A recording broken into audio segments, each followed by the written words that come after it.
Hello friends, আজকে আমরা শিখব ক্লজ, অর্থাৎ আমরা কিভাবে খুব সহজে প্রিন্সিপাল এবং সাবঅর্ডিনেট ক্লজ চিনব। ক্লিয়ার? তাহলে আমরা শুরু করার আগে একটু প্রথমে জেনে নিই যে ক্লজ কাকে বলে। ক্লজকে বাংলায় বলা হয় বাক্যাংশ, অর্থাৎ বাক্যের একটা অংশ হচ্ছে ক্লজ। দেখো, ক্লজ হচ্ছে group of words with finite verb, অর্থাৎ ক্লজ হচ্ছে একগুচ্ছ শব্দ। ক্লজ মানে কি? ক্লজ মানে হচ্ছে একগুচ্ছ শব্দ, ঠিক আছে? গ্রুপ অফ ওয়ার্ডস, যেখানে কি থাকবে? যেখানে ফাইনাইট ভার্ব থাকবে, এটা ভার্ব থাকবে। মানে ক্লজ মানেই হচ্ছে একগুচ্ছ শব্দ থাকবে, সাবজেক্ট এবং ভার্ব, আদার ওয়ার্ডস, ঠিক আছে? সেইটাকে ক্লজ বলা হয়, সেটিকে ক্লজ বলা হয়। এরপর আমাদের আজকের আলোচ্য বিষয় হচ্ছে যে আমরা কিভাবে প্রিন্সিপাল এবং সাবঅর্ডিনেট ক্লজ চিনব, আলাদা করব কিভাবে, তাই না? আচ্ছা দেখো, এই ক্লজ এর আবার তিনটি ভাগ রয়েছে। একটা হচ্ছে প্রিন্সিপাল বা মেইন, বা এটাকে বলা হয় ইনডিপেন্ডেন্ট ক্লজ, ঠিক আছে? দেখো অনেকগুলো নাম আছে। কি ক্লজ? প্রিন্সিপাল, মেইন বা ইনডিপেন্ডেন্ট অর্থাৎ স্বাধীন ক্লজ। আর একটা হচ্ছে সাবঅর্ডিনেট বা ডিপেন্ডেন্ট ক্লজ, ঠিক আছে? এটা হচ্ছে 1, 2। আরেকটি ক্লজ রয়েছে কোঅর্ডিনেট ক্লজ। কোঅর্ডিনেট ক্লজ এটা আজকে আমরা আলোচনা করব না, এই দুটো নিয়ে আজকে আমাদের আলোচনা। তো দেখো, আমরা এটাকে প্রিন্সিপাল ক্লজই বলবো, আর এটাকে বলবো সাবঅর্ডিনেট ক্লজ। অর্থাৎ খুব সহজে যদি বলি তাহলে পিসি এবং এসসি। হ্যাঁ, পিসি এবং এসসি। দেখো, একটু বলে রাখি যে প্রিন্সিপাল ক্লজ কাকে বলে। প্রিন্সিপাল ক্লজ বলে যে ক্লজটা স্বাধীনভাবে অর্থ প্রকাশ করে। কোনো বাক্যে যে ক্লজটা স্বাধীনভাবে অর্থ প্রকাশ করতে পারে তাকে বলা হয় প্রিন্সিপাল ক্লজ। আর যে ক্লজটা বাক্যে স্বাধীনভাবে অর্থ প্রকাশ করতে পারে না, অর্থ প্রকাশের ক্ষেত্রে মেইন ক্লজের উপর ডিপেন্ড করে, তাকে বলা হয় সাবঅর্ডিনেট ক্লজ। এই জন্য দেখো এর নাম হচ্ছে ডিপেন্ডেন্ট, মানে কি?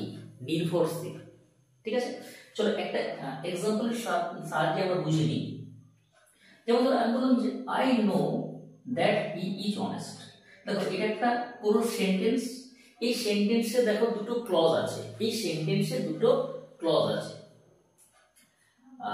এখানে দেখো আই নো মানে আমি জানি, এটা হচ্ছে কি ক্লজ বলতো? এটা হচ্ছে প্রিন্সিপাল ক্লজ, ঠিক আছে? আর এই যে দ্যাট হি ইজ অনেস্ট, এটা হচ্ছে আমার কি? Subordinate clause.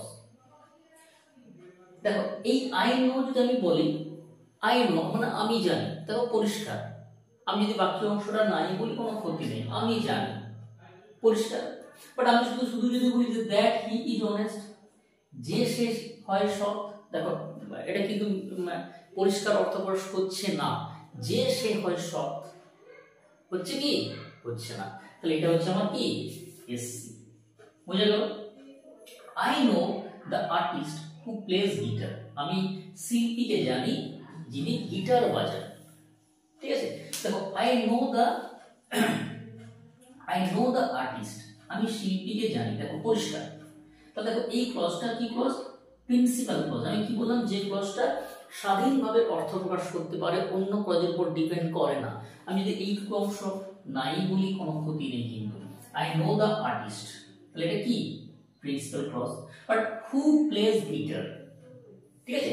হু প্লেজ গিটার, যে গিটার বাজায়, হু প্লেজ গিটার, এখানে একটা দা দিলে ভালো হয়, কারণ আচ্ছা দা না দিলেও হয়, কারণ এটা একটা নিয়ম রয়েছে যে কোনো বাদ্যযন্ত্র যখন কেউ বাজায় তখন তার আগে দা বসে। বাট এখানে বাজাচ্ছে তো না, সে বাজায়, এই অর্থে হচ্ছে বলে দেওয়ার দরকার নেই। হু প্লেজ গিটার, যিনি গিটার বাজান। দেখো আমি যদি এইটুকু অংশ বলি যিনি গিটার বাজান, তাহলে এটা কিন্তু কি? এই ক্লজের উপর ডিপেন্ড করছে, মানে আমি এটা বলবো তবে এর অর্থটা প্রকাশ পাচ্ছে, তাহলে subordinate clause. If you do not work hard you will fail, যদি তুমি কঠোর পরিশ্রম না করো তাহলে তুমি ফেল করবে। দেখো ইউ উইল ফেল, তুমি ফেল করবে, তুমি ব্যর্থ হবে, এটা কিন্তু প্রিন্সিপাল ক্লজ, তাই না? এটা হচ্ছে আমার কি? পিসি। দেখো পরিষ্কার অর্থ প্রকাশ করছি। বাট আমি শুধু যদি এইটুকু বলি যে if you do not work hard, যদি তুমি কঠোর পরিশ্রম না করো, তো আমি শুধু বললাম যে যদি তুমি কঠোর পরিশ্রম না করো, প্রকাশ পাচ্ছে কি না, এই জন্য হচ্ছে এসসি বা সাবঅর্ডিনেট ক্লজ। দেখো এই যে প্রিন্সিপাল এবং সাবঅর্ডিনেট, হ্যাঁ পরীক্ষায় কিন্তু সাবঅর্ডিনেট ক্লজটাই বার করতে দেয়, কারণ প্রিন্সিপাল তো ক্লজটা প্রত্যেকে পারে, কারণ সাবঅর্ডিনেট ক্লজে আবার তিনটি ভাগ রয়েছে, নাউন, অ্যাডজেক্টিভ এবং অ্যাডভার্বিয়াল ক্লজ, যেগুলো আমরা পরে শিখব। এবং দেখো খুব সহজে আমরা কিভাবে সাবঅর্ডিনেট ক্লজটি বার করব একটু বলে রাখি। যে দেখো লিঙ্কার গুলো আছে, যেমন দ্যাট, হু, এখানে কি আছে ইট, হু, হুইচ, দ্যাট, হোয়েন, হাউ, এই যে লিঙ্কার গুলো, হ্যাঁ যেগুলো যুক্ত করবে, তাহলে এর পরবর্তী অংশটা কি হবে, সাবঅর্ডিনেট ক্লজ হবে। আবারও বলি, যে লিঙ্কার গুলো দিয়ে যুক্ত হচ্ছে দুটো ক্লজ, দেখো দ্যাট এর পরবর্তী অংশটা সাবঅর্ডিনেট ক্লজ, হু এর পরবর্তী অংশটা কি সাবঅর্ডিনেট ক্লজ, ইট এর পরবর্তী অংশটা সাবঅর্ডিনেট ক্লজ।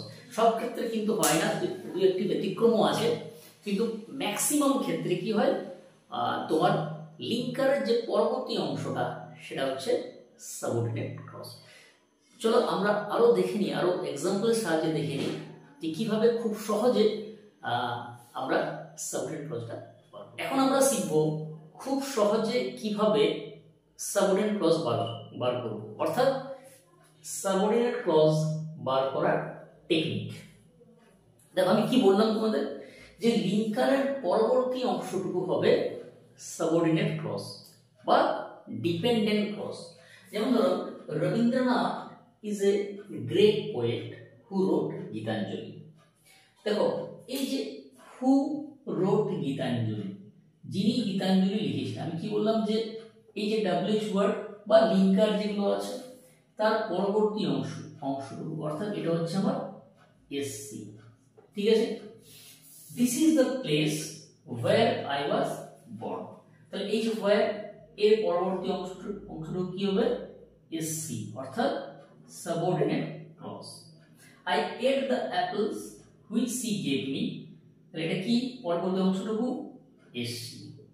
দেখো এই তিনটি 1 2 3 আমরা খুব সহজেই চিনতে পারলাম যে মানে লিঙ্কারের যে পরবর্তী অংশটুকু সেটা হচ্ছে আমার সাবঅর্ডিনেট ক্লজ, ঠিক আছে, মানে অপ্রধান বাক্যাংশ, তাই না। হু রোট গীতাঞ্জলি, যিনি গীতাঞ্জলি লিখেছিলেন, হোয়ার আই ওয়াজ বর্ন, যেখানে আমি জন্মগ্রহণ করেছিলাম, হুইচ সি গেভ মি, যেগুলো সে আমাকে দিয়েছিল। দেখো এগুলো দ্বারা সম্পূর্ণ অর্থ প্রকাশ হচ্ছে না, হ্যাঁ, ফলে এগুলো সাবঅর্ডিনেট ক্লজ। কিন্তু আমি তোমাদের এও বললাম যে কিছু কিছু কিন্তু সব ক্ষেত্রে হবে না, কিছু ব্যতিক্রম আছে। যেমন ধরো আমি যদি বলি যে হুম ইউ কল্ড, দেখো এর পরবর্তী অংশটুকু কিন্তু এইটুকুও কিন্তু whom you called is my brother, এটা কিন্তু হচ্ছে না, ফলে এখান থেকে কিন্তু বার করতে হবে। যেমন ধরো whom you called, the boy whom you called, ছেলেটি মানে ছেলেটি যাকে তুমি ডেকেছিলে সে হচ্ছে আমার ভাই, তাহলে হুম ইউ কল্ড এইটুকু হচ্ছে এসসি, ঠিক আছে। আর the boy is my brother, এটা হচ্ছে আমার পিসি, বুঝা গেল। The man who made you is my uncle, তাহলে এখানেও কিন্তু এই হু এর পরবর্তী অংশটুকু পুরোটাই কিন্তু এসসি হচ্ছে না, ঠিক আছে। হু মেড ইউ, যে তোমার সাথে দেখা করেছিল, তাহলে এইটুকু হচ্ছে আমার কি এসসি, ঠিক আছে। আর the man is my uncle, এটা হচ্ছে আমার পিসি। He live in a village which is beautiful, সে একটা গ্রামে থাকে যেটি খুব সুন্দর, যেটি সুন্দর, হুইচ ইজ বিউটিফুল। এখানে দেখো সুন্দর বা হয়ে যাচ্ছে যে হুইচ এর মানে ডাব্লিউএইচ ওয়ার্ড অর্থাৎ লিঙ্কারের পরবর্তী অংশটুকু এসসি, ঠিক আছে। দেখো বন্ধুরা আমরা খুব সহজে কিন্তু ক্লজ এবং ক্লজের ভাগ, প্রিন্সিপাল, সাবঅর্ডিনেট, কোঅর্ডিনেট আমরা জানলাম। এবং আজকের যে আলোচ্য বিষয়টা ছিল সেটা হচ্ছে আমার প্রিন্সিপাল ক্লজ এবং সাবঅর্ডিনেট ক্লজ কিভাবে আলাদা করব। এবং সবচেয়ে বড় কথা যেটা আমরা খুব সহজে শিখলাম যে সাবঅর্ডিনেট ক্লজ বা ডিপেন্ডেন্ট ক্লজ বা যেটাকে আমরা খুব সহজে বললাম এসসি, আমরা কিভাবে বার করব, ঠিক আছে। বার করার মানে এসসি বার করার বা সাবঅর্ডিনেট ক্লজ বার করার সহজ টেকনিক আমরা শিখলাম, ঠিক আছে। তাহলে বন্ধুরা ক্লাসটা এই অবধি থাকবে। যাওয়ার আগে যারা ইউটিউব চ্যানেল দেখছো তারা চ্যানেলটাকে সাবস্ক্রাইব করে দাও, ঠিক আছে, শেয়ার করে দাও, লাইক করে দিলে, হ্যাঁ কোনো কিছু জানার থাকলে বা বলার থাকলে কমেন্ট সেকশন আছে, বলবে, হ্যাঁ কমেন্ট করবে। আর যারা ফেসবুকে দেখছো পেজটাকে ফলো করে দাও, শেয়ার করে দাও। ঠিক আছে, দেখা হচ্ছে পরবর্তী ক্লাসে। Okay, thank you very much, by.